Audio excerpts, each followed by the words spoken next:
So you've taken a class, you had a really great time, you learned some things, you figured out some holes in your game, maybe, etc. The question becomes, what do you do after the class? And I think this is something that is kind of fairly common, where people will go to a class and they had a good time, they figured out some stuff that they need to possibly go work on, but then after the class, it's like what to do from here. Well, in my opinion, after the class is when the majority of the work begins.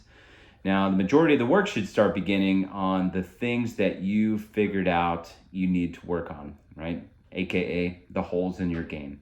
Hopefully, the class was good enough to where, the instructor was able to set up some drills to create some scenarios for you to fail at specific things. And yes, I said fail because, in my opinion, when you start doing things like failing in training, it's like, why are you failing in training? It opens up opportunities for you to look at your particular skill sets or lack thereof, right? Because if you don't have the skills dialed in, the particular skill sets dialed in, maybe they're not, at a consistent place currently. It's like, okay, well, what can I do to make those things consistent? So it's like you went to the class, the instructor pointed out some things to you. It's like, hey, this is your common behavior.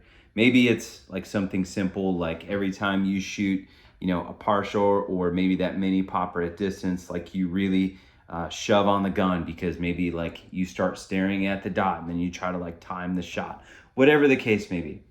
But the instructor pointed out some things to you that was somewhat common in your personal behavior. And it's like, all right, now I need to go fix these things.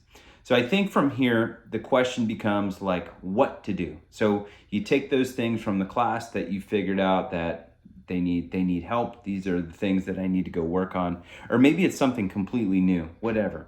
Like I'll use this as an example. I just recently took a Tom Castro class, and some of the things that he was showing me in terms of shooting on the move, like keeping my feet a little bit closer together and underneath my body, I immediately saw the results get better as soon as I did that. Like I was able to shoot steel like a mini popper several times over, like consistently in the class when I did the thing that he was telling me to at 15 yards on the move. And it's like, okay, if I can shoot a mini popper at 15 yards on the move, where I couldn't do that before, it's like, all right, I need to start hammering on this stuff. So like from there, I like realized that, took that down in my notes, wrote it down in my phone in my notes.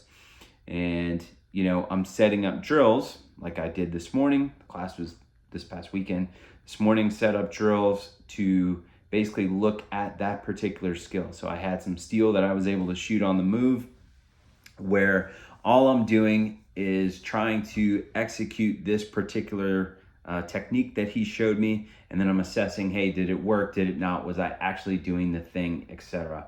And I think that's where people kind of miss the boat, right? Like they'll see something and they're like, yep, I see how that technique or whatever the thing is, like I see how this is making me better, but I don't know how to practice that. And the answer is you set up drills that will set up conditions that will allow you to focus on these particular sets of skills or techniques, whatever it is that you learn in the class that you want to make better.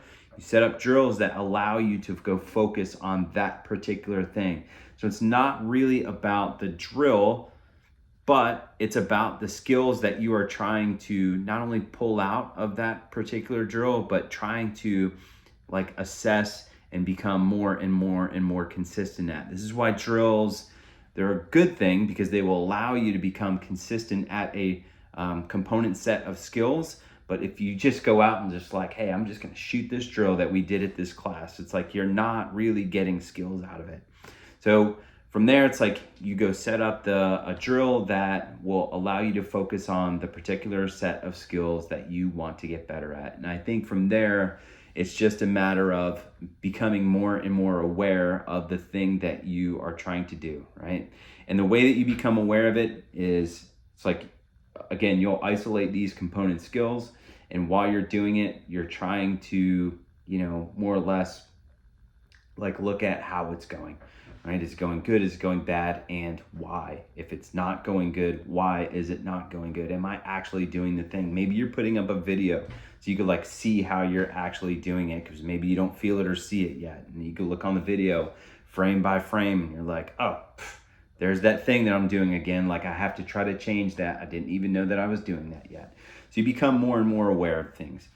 And then it's like, I think what you'll start to notice is some of the stuff that you are working on will start to onboard into your particular sets of skills. And by onboard, it's almost like if you had a computer and you wanted to put a particular app or program on it, and you just upload the app onto the computer. It's like you just uploaded this information into the computer, and now I can get on there and it will spit out this information that I'm looking for. It's the same exact thing with shooting. It's like I need to upload the information into my head and then try to make it more and more consistent every time I try to go execute it. So it's like when I go to a class, I am always looking for, again, six months to a year's worth of homework. What are some things that me personally can go work on for 6 months to a year? And when I leave, I'm leaving hopefully with some stuff that has been pointed out to me. It's like, hey, this sucks, or this thing needs work, or I don't know if you notice this, but you're doing this one thing. And then maybe a set of drills that I can set up to help out with like creating the conditions for me to go mess this thing up again. This way I can actually go look at my performance and assess what's happening. So that's what I got on what you should do after a class. Please let me know if you have any questions or comments below.